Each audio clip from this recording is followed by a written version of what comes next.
up on Good Morning Texas, Portland's iconic Voodoo Donut makes a home here in Austin. And of course, we had to check it out. Recent blockbuster Batman vs. Superman creates controversy in the comic book community.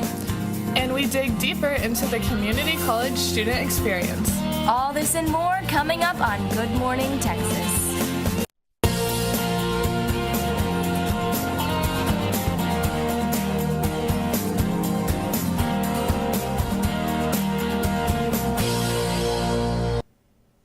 Good morning, Texas. I'm Kylie Badgley. And I'm Rachel Melanson. Thank you for joining us on this wonderful Wednesday morning.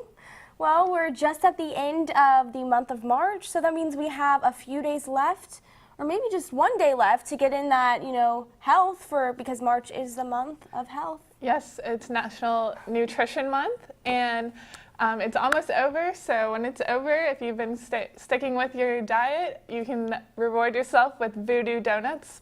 Portland's iconic Voodoo Donut opened up their 5th location on Austin's very own 6th Street. GMTX reporter Katie Setos gets the inside scoop on the hottest dessert craze. Out of their original Portland location, Voodoo Donut creators Kenneth Pogson and Trey Shannon have cultivated a donut empire. Their newest conquest, 6th Street. Well, we came up here to celebrate our birthdays last night, and we walked by this place, and my buddy Jesse here is like, "You ever had Voodoos?" "No, I haven't." "Is it delicious?" "It's fantastic." Since opening downtown this past Halloween, the 24-hour shop has amassed major success with its eclectic vegan donuts. On weekdays, we'll make maybe like 300 pounds, and then on weekends, we'll make up to like 1,000 pounds. While the recipes for the donuts are top secret, Hobrock showed us some of the top sellers.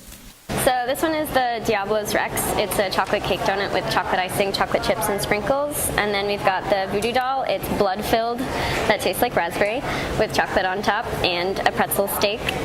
With such unique flavors and toppings, Voodoo Donut has drawn in people across the country to test their treats. It's awesome. It's pretty crazy having Captain Crunch on a donut. It's odd, but it's really good. The company's exotic flair isn't limited just to donuts. The store also hosts weddings with their own voodoo rituals. So you have to get approval from the voodoo spirits, and then they'll tell us if we can marry you or not. And then we also have Alejandro Escovedo, who is the patron saint of this location, and so we always involve him, and there's sprinkles involved. Whether you're looking for a sweet breakfast treat or a late night snack after a night out on 6, Voodoo Donuts is the perfect place to come, and it definitely is keeping Austin weird. I'm Katie Setos. Good morning, Texas. So I went with her, and they really did have some pretty weird donuts, but they are really good. I love Voodoo. I go there all the time. I love it that it stays open at night because I don't like donuts and sweets in the morning. I just like to eat them at night. So. Well, I think I love sweets or donuts every time of the day. There's definitely certain ones like M&M that I'd want at night as opposed to, maybe like a banana fritter that I'd want in the morning. I don't think that people can disagree about the donuts, but speaking of disagreeing, Batman vs. Superman has recently been a hot topic amongst moviegoers. However, some aren't buying into the craze. Our Ray Villarreal talks to those who are simply not a fan of the film. Greatest gladiator match in the history. Batman v Superman earned $420 million in its opening weekend, a box office record. But despite the film's success, some Austin comic book fans aren't interested. I will not be seeing Batman vs. Superman simply because it's not my Batman, because Batman doesn't kill people. Straying away from source material and poor critic ratings have scared many viewers away. The movie experienced a 55% drop in profits from Friday to Sunday. Regardless of depleting numbers, Corey Coleman, a professional movie critic, says the hype surrounding the film affected both casual and hardcore fans equally. They're not capable of thinking that this is going to be a bad movie, but they're those same people that said Batman would never kill. And if I see him kill in a movie, I'm done.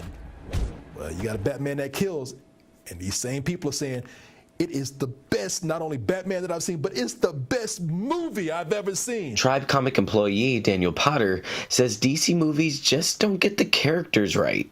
understand the heroes and the material you're working with, and that's where DC movies have frequently fallen down. Now, despite Batman v Superman not resonating well with all fans of the superhero genre, Daniel says that he welcomes fans to the comic book community with open arms.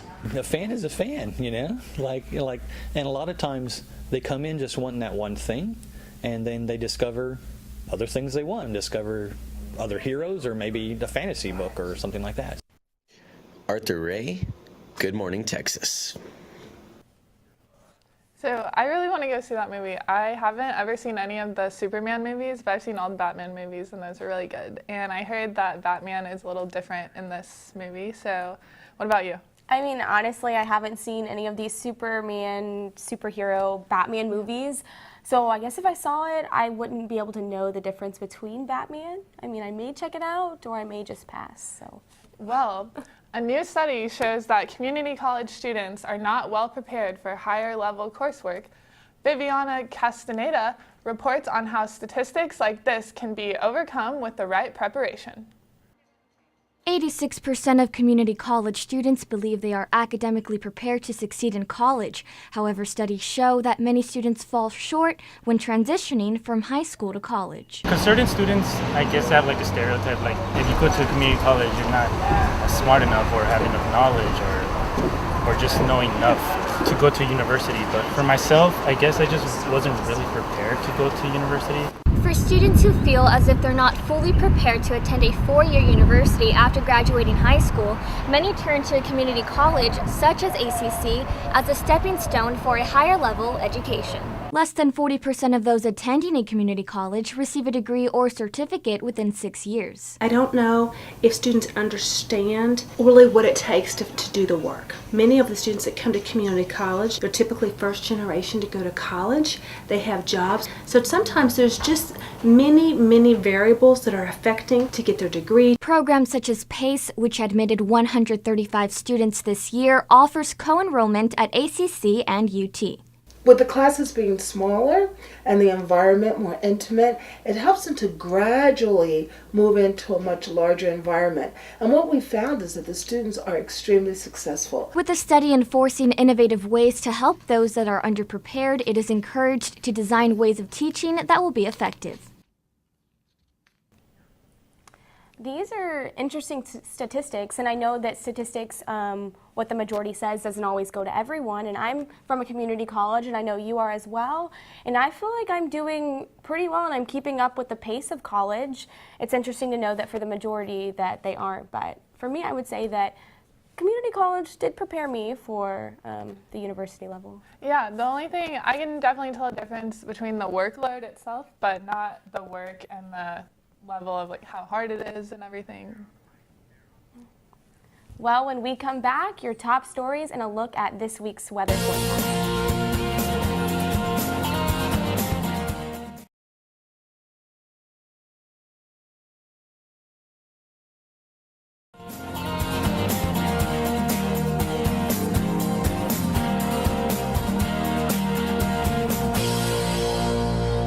Welcome back to Good Morning Texas. We have reporter Aliyah Ibrahim in the News and Weather Center with the latest. What's happening in the news this week, Aliyah? The FBI has figured out a way to unlock the San Bernardino attacker's iPhone without Apple. This has resulted in the U.S. Justice Department withdrawing its lawsuit against the tech company. Apple initially refused to unlock Saeed Farouk's phone because they said providing the code would open up a backdoor to all devices. Although the lawsuit has been dropped, many say that this is just the beginning of the privacy issue battle between tech companies and the government. City Council has approved the Fair Chance Hiring Ordinance with an 8-2 vote in favor. The new ordinance aims to decrease discrimination against individuals with a criminal background in the workforce. An initiative will be taken to remove the section of job applications where applicants are required to check if they have been convicted of a felony. The ordinance will take effect in 6 days. Austin will be the first city in Texas to adopt these new practices. Williamson County residents have not been notified of water contamination for months. Water from Jonah Special Utilities District, which serves about 14,000 residents, tested positive for TTHM. These chemicals can cause kidney and liver damage, as well as increase the risk of cancer. Although utility officials received notification of high levels of TTHM in October, they failed to notify the public until months later. In order to fix the problem, utility officials have increased the frequency and volume of water flushing. How are you feeling about the people with former felonies not having to check off those boxes? Honestly, that kind of scares me. I don't know. I think that you can not discriminate towards you can still know and then and decide whether, I guess. I think you should be able to know those kind of things. I mean, if I had a criminal background, I would be okay with letting people know, but I think they would still be able to hire you, don't you think? Yeah, especially if they're working with children, things like that. Exactly. I feel like you need to know. So how is our weather looking today, Elia? The weather may seem a bit groggy at the moment, but no worries, the sun will be coming out later in the week. Today there is a 60% chance of rain with a high of 79 and a low of 66, so make sure to carry your umbrella. Tomorrow gets better as we have a 20% chance of rain with a high of 83 and a low of 56. Friday gets a little chillier as we hit a high of 71 and a low of 49, but nothing but sunny skies this weekend, with Saturday coming in with a high of 75 and a low of 48. Sunday we'll be seeing a high of 79 and a low of 53, and although the sun will be hiding behind the clouds for the next couple days, we'll soon be reacquainted with sunny skies later in the week. For your news and weather, I'm Elia Ibrahim. Back to you. Thank you, Elia. I feel like everyone at UT is glad to hear the weather is going to be nice this weekend. There's so much going on this weekend with Texas Relays, Roundup, the 40 Acres Fest, so much to do, and it's all outside, so. I know, I'm excited. I don't think we could ask for anything better. And with that 20% chance of rain, if it does rain, that'll just cool us off while we're out there having so much fun at Roundup. Now, when we come back, there may not be an ocean in Austin, but there's still a way to get your surf on. Stay tuned to see us get creative with our workouts. And later, we discuss UT Austin's National Association of Black Journalists' latest project with their president, Nia Wesley. Stay tuned for more Good Morning Texas.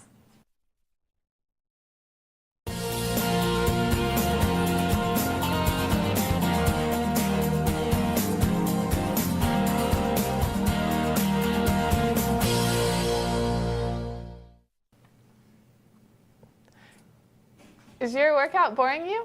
Are you tired of staring at the treadmill but still want to stay fit? Rachel and I found a new, exciting way to spice up your workouts. So it's going to be nice to have a heavy one because you're only going to be hanging on to it for about 10 seconds or so. It's 7 a.m. and we're here at City Surf Fitness. We're here taking their signature class, City Surf. In the class today. Just got to hit this bucket. Good morning. Let's go with the nose. So the idea of City Surf came from wanting to spend more time in the mountains and beaches, but just with our everyday lives with families and careers, it's hard to find that time. It's important to take that time, but we wanted to provide that type of workout in a boutique fitness atmosphere. Our first location was in Dallas, Austin was our second location, and now we have 4 concrete ones and 2 in the works. We do offer a variety of classes, not just one method, but we do work out on the surfboards, utilizing the boards in every single one of our classes. I to Austin to study kinesiology at UT, and I've been training here for the past 4 or 5 years or so. I've been at City Surf for about a year. I've got a background in basketball at UT. I worked with the men's basketball program there. So I try to take as much as I can from that experience and bring it into the classroom in here. So we tend to be kind of a boot camp style class. I do a lot of jumping and shuffling and stuff like that. And then at the end of class, we always kind of get up on the board and stand on a single foot and try to balance as much as we can, because the instability aspect of our classes is really different than what you can get somewhere else. These boards are on 3 stability bladders with a series of cables and straps. So as you get better and you want to make the board more unstable, you can undo these straps and it makes the board more wobbly. So as you get better and you want to work your core and your stabilizer muscles more, you can, as an option, make it even more unstable than it already is. Back to plank. Right leg's gonna lift here. You're gonna lower yourself down and hold for 3, 2, 1. Back up top.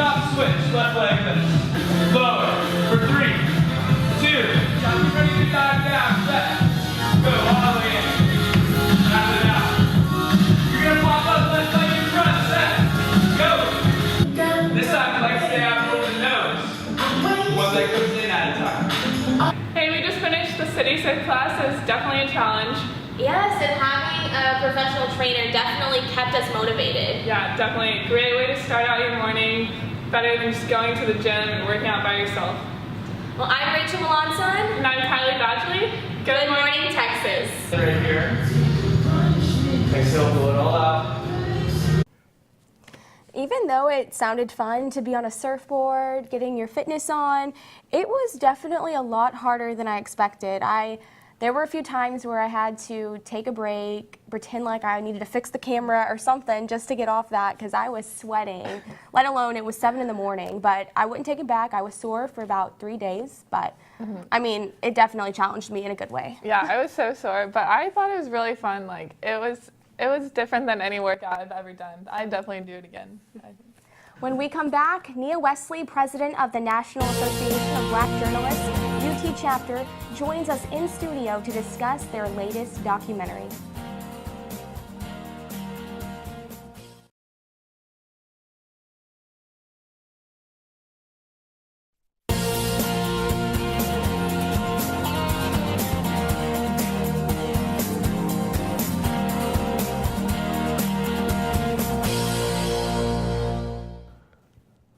Welcome back to Good Morning Texas. We have the wonderful Nia Wesley joining us today. How are you doing today, Nia? I'm doing pretty good. It's nice to see you guys, and this show is doing great. Yes, awesome. So you're the president of the National Association of Black Journalists? Yes. Yes, can you tell us a little bit about what that is and what you do? Well, NABJ is a national organization that really works to advance black journalists or black media professionals, period, and they try to help us get opportunities with internships, jobs, and just try to help us navigate through the industry with a boost.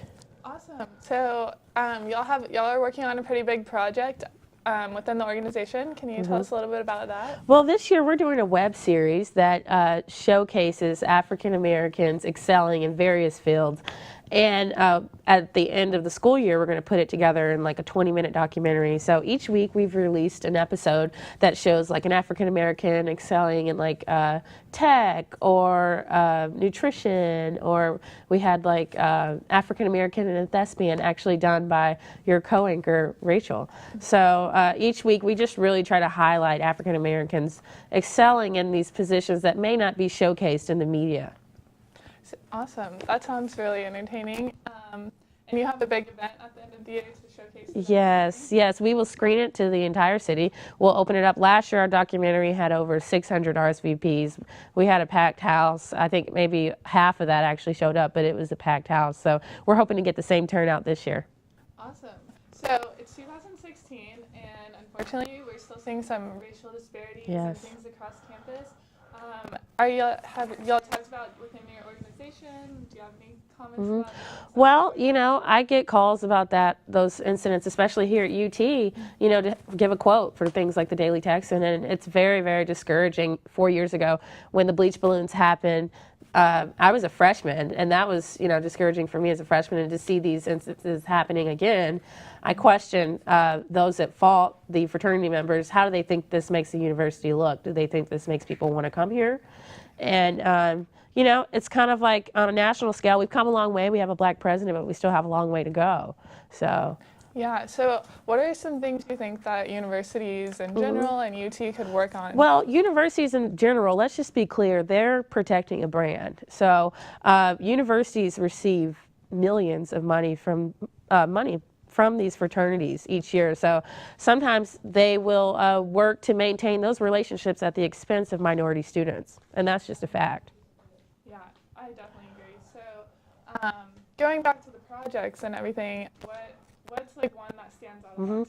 Well, recently, the one that we ran yesterday, it was this guy named Albert Hughes, and he was a technological strategist for Spreadfast, I think, and he uses hip-hop music and his digital skills to really excel in the workplace, and it's just interesting. He made promo video for his whole company using hip hop, and then so it's just interesting how he fuses his passion with his talent at the same time, and it was just really cool to see it. And I encourage you to watch it on the NABJ Facebook and also available on YouTube. And one of my associates. So you're a senior. his name Do you have any plans? Has NABJ helped you? Well, you know, I can definitely say they have. I'm planning on going to the national convention in August. It'll be in DC. But yeah, I'm getting ready to graduate in May, and I'm applying everywhere. So let's hope we get something. Awesome. Well, it's great to have you. That's all for our show this morning. Thank you for tuning in. Thank you for stopping by, Nia. Thank you for having me. Yes. So you can check out our other episodes on YouTube and follow us on Twitter at Good Morning TX. I'm Kylie Badgley with Good Morning Texas.